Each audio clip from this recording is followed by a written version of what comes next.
हमारे साथ ET now स्वदेश पर अब कोटक एएमसी के सीईओ नीलेश शाह जुड़ रहे हैं। नीलेश भाई, ईटी नाउ स्वदेश पे आपका बहुत बहुत स्वागत है। इस प्रकार का मार्केट जब नीलेश भाई कोई भी देखता है, आप मैं कोई भी निवेशक, तो एक घबराहट होती है, एक टेंशन सा होता है और एक रिग्रेट होता है कि काश हमने हमारे शेयर्स पहले बेचे होते।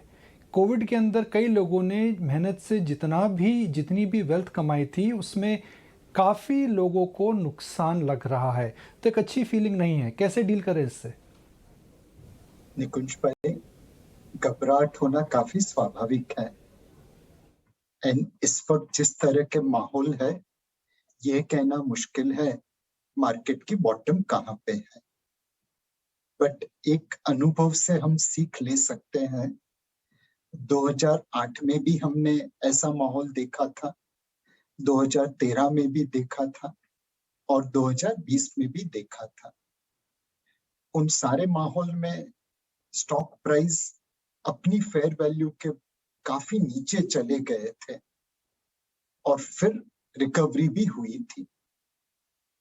आज की तारीख में हमें ये नहीं मालूम कि मार्केट की बॉटम कहाँ पे है। Hopefully Russia Ukraine, oil, inflation और यूएस फेड रेट, ये फैक्टर्स जो मार्केट को आज परेशान कर रहे हैं, वो धीरे धीरे सेटल हो जाएंगे और इकोनॉमिक रिकवरी आगे बढ़ती रहेगी। यहाँ पे अब निवेश करने के मौके जरूर मिलेंगे, बट उसमें शॉर्ट टर्म पेन रहेगा। आज जो खरीदा कल शायद उससे नीचे के दाम पे मिल सकता है, लेकिन वह शॉर्ट टर्म पेन जो ले पाएगा, उसी को लॉन्ग टर्म गेन का बेनिफिट मिलेगा। तो नीलेश भाई, हम कनेक्टिंग द डॉट्स करते हैं, इस समय सारी रेखाओं को जोड़ने की चेष्टा करते हैं। इन्फ्लेशन आ चुकी है, इंटरेस्ट रेट्स बढ़ने वाले हैं, डिमांड पे इम्पैक्ट आ रहा है। जब ये तीन फैक्टर आते हैं तो अर्निंग्स नीचे जाती हैं, शेयर बाज़ार नीचे जाता है, रिसेशन आता है और अर्निंग मार्क्स डाउन होते हैं। तो जब माहौल आपका ख़राब है, और अभी जो माहौल ख़राब हुआ ही है 3-4 हफ्तों से, तो क्या ये लंबी मंदी के संकेत नहीं है? निकुंज भाई, जैसे मैंने कहा कि लंबी मंदी के लिए कुछ ऐसी घटनाओं का होना जरूरी है जो आज हम एक्सपेक्ट नहीं कर रहे हैं। जैसे रशिया यूक्रेन में न्यूक्लियर बॉम्ब यूज करे और उसके तहत तीसरा विश्व युद्ध चालू हो जाए, उस सिनेरियो में लंबी मंदी आ सकती है।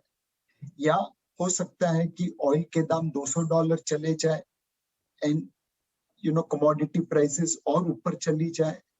उस सिनेरियो में मंदी लंबी चल सकती है।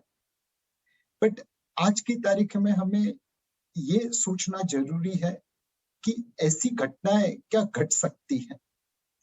इन्फ्लेशन ऊपर है, कोई डाउट नहीं है उसके बारे में, बट ज्यादातर सेंट्रल बैंक्स आज की तारीख में इन्फ्लेशन को काबू में करने के लिए ब्याज की दरें बढ़ा रहे हैं और overall goods demand, services demand कम करने की कोशिश कर रहे हैं। क्या यह सेंट्रल बैंक अनसक्सेसफुल रहेगी और महंगाई का दर ऊपर रहेगा? और हो सकता है कि सेंट्रल बैंकर्स की मेहनत काम लाएगी और महंगाई का दर कम हो सकता है। तो मैं ये कहना चाहूंगा कि ऐसी बहुत सारी घटनाएं भविष्य में घटने वाली हैं जिसकी इम्पैक्ट मार्केट पे गिरेगी, मार्केट को वो वॉलेटाइल डेफिनेटली बनाएगी। एक चीज है, मार्केट हमेशा फ्यूचर को डिस्काउंट करता है, तो कई बार मार्केट में करेक्शन बहुत पहले होता है और बुरी खबर, बुरे न्यूज, बुरे डेटा बाद में आते हैं। तो इस वक्त के माहौल में मार्केट ने बहुत सारी नेगेटिव चीजें फैक्टर कर ली है।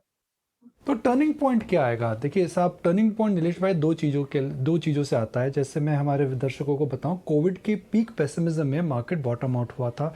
जब वैक्सीन डिस्कवर भी नहीं हुई थी, अप्रैल मई में जाके मार्केट बॉटम आउट हुआ था, बिकॉज वैल्यूएशन सस्ते हो गए थे। दूसरा टर्निंग पॉइंट आता है कि जब हमारे आसपास जो इवेंट्स होते हैं, जो सर्कमस्टांसेस आते हैं, वह बदलते हैं। तो आपको क्या लगता है टर्निंग पॉइंट क्या होगा? बिकॉज मैं जिस भी ब्रोकरेज रिपोर्ट को उठा करके देख रहा हूँ, सब बोल रहे हैं जी भारतीय शेयर बाज़ार अच्छे हैं मगर सस्ते नहीं हैं। तो वैल्यूएशंस के नज़रिए से तो अभी करेक्शन काफ़ी हो सकता है। और सो निकुंज भाई, अगर आप देखें हिस्टोरिकल एवरेज के पॉइंट ऑफ व्यू से, तो मोटा मोटा आज के करेक्शन के साथ मार्केट अपने हिस्टोरिकल एवरेज वैल्यूएशन के ऊपर पहुंच चुका है। इनफैक्ट शायद थोड़ा नीचे आ गया है। तो हमारी हिस्टोरिकल एवरेज वैल्यूएशन जो है उसके पास तो हम पहुंच गए हैं। हमारा परेशानी ये है कि दूसरे देशों की मार्केट हमसे बहुत ज्यादा सस्ती हो गई है। चाइना में टेक्नोलॉजी और कोविड-19 की वजह से वैल्यूएशंस नीचे आ गए हैं। रशिया का वैल्यूएशन तो पानी पानी हो चुका है यूक्रेन की वजह से। South Africa, Brazil, Indonesia, Turkey जैसे कंट्री के वैल्यूएशंस भी बहुत नीचे आ गए हैं। तो एक है कि उनके वैल्यूएशन उठे और हमारा उनका गैप नैरो हो तो हमारे वैल्यूएशन ऊपर आ सकते हैं।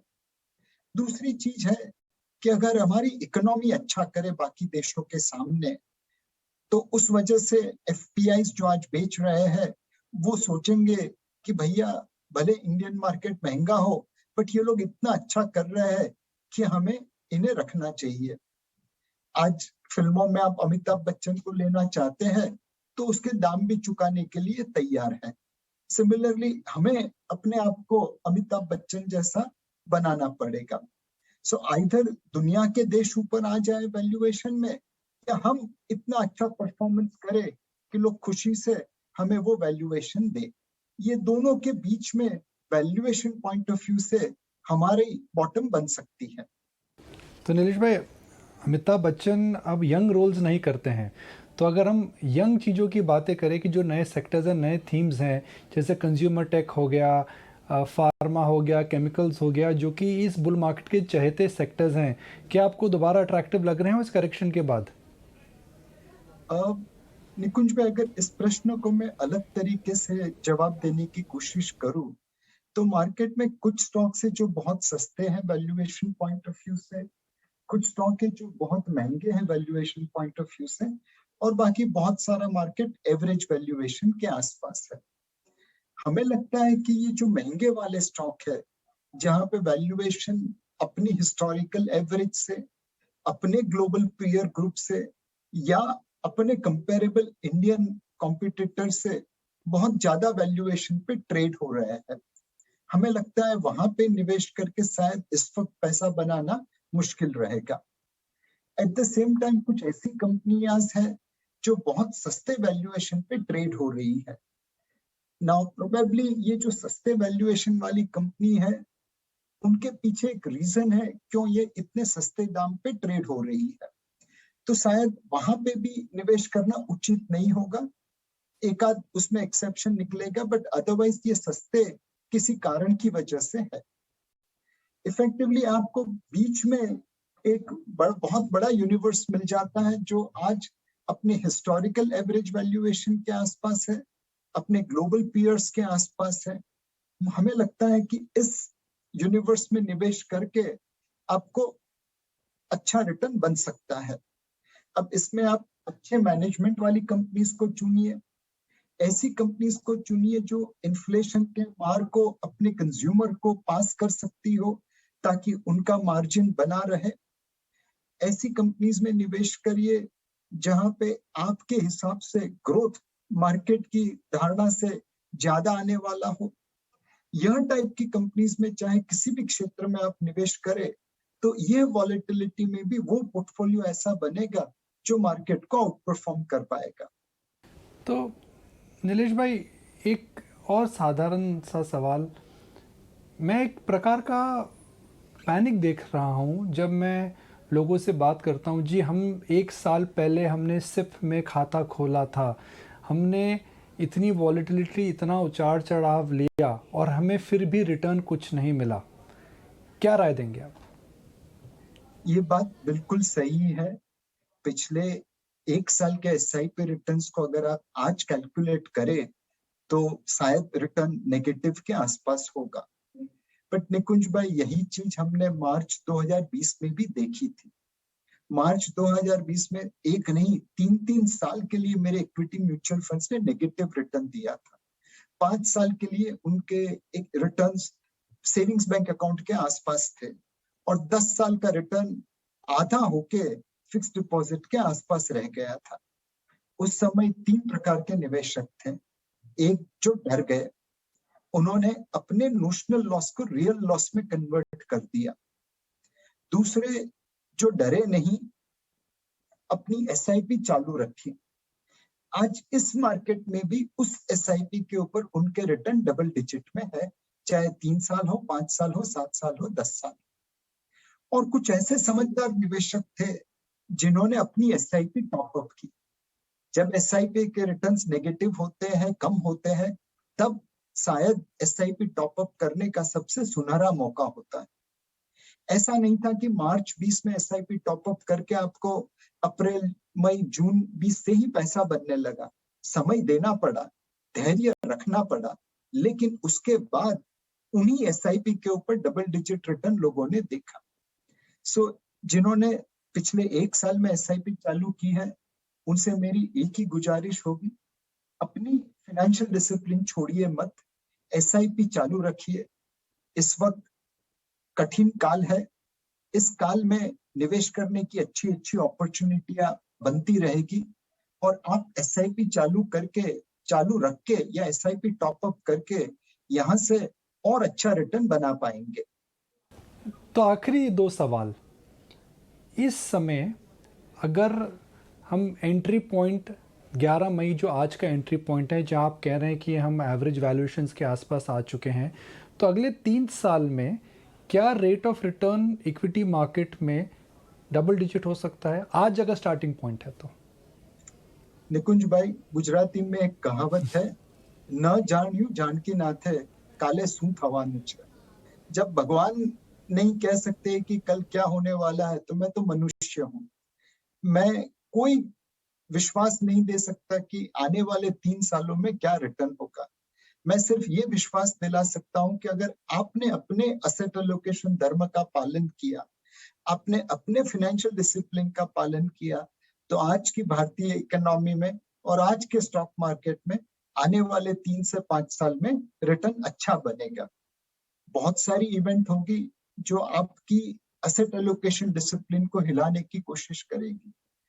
निकुंज भाई, अगर हमने ये बात मार्च के मिडिल वीक में की होती, तो 10,000 निफ्टी पे भी मैं तो यही कहता कि निवेश करिए, और उसके बाद निफ्टी 25% और गिर के 7,500 हो गई होती।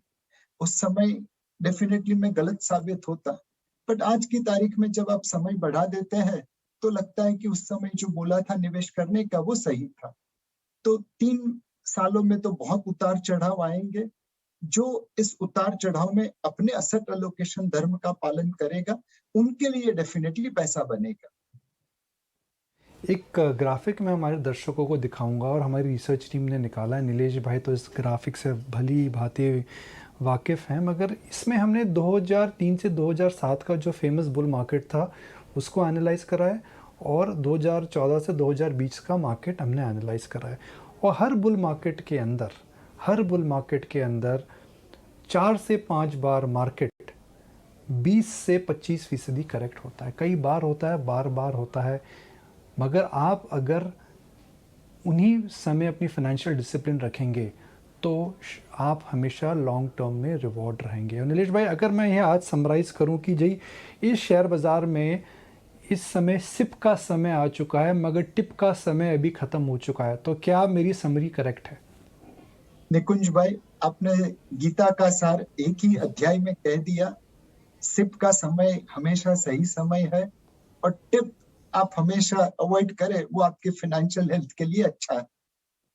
बढ़िया नीलेश भाई, आप हमारे साथ जुड़े। आज बड़ा दिन है शेयर बाज़ार के लिए और हमारे दर्शक आपसे जानना चाहते हैं कि इस समय क्या करना चाहिए और क्या नहीं करना चाहिए। बड़ी स्पष्टता से आपने समझाया, बहुत बहुत मेहरबानी। धन्यवाद। और अब बात करते हैं आज के